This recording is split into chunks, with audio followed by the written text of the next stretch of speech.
Now that I've launched my Pre-K Gradebook, I'm viewing what I see inside the main interface of the program.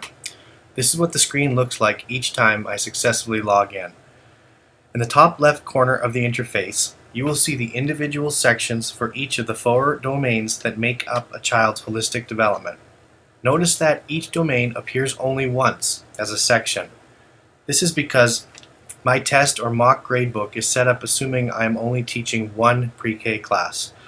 If a teacher is assigned to both a morning and afternoon class, he or she will see the 4 domains listed twice. At the bottom left corner, you will see the category block. The default categories for the assignments include homework, project, quiz, and test. These are not useful categories for pre-kindergarten, so we can simply ignore them for now. Due to the way in which pre-K teachers will use Gradebook to generate progress reports, they will only really need to be aware of a few of the menu tabs. First, the score sheet. The score sheet is perhaps the most important tab because pre-K teachers will use this section to enter narrative comments for each of the 4 domains.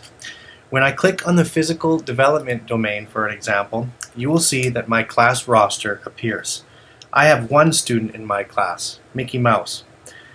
When a pre-K teacher follows the same path, he or she will see each student in the class. If you find that a student is missing from your roster, check with your school administration. Usually, inaccuracies in the student roster are a result of scheduling in PowerSchool, which populates data in Gradebook.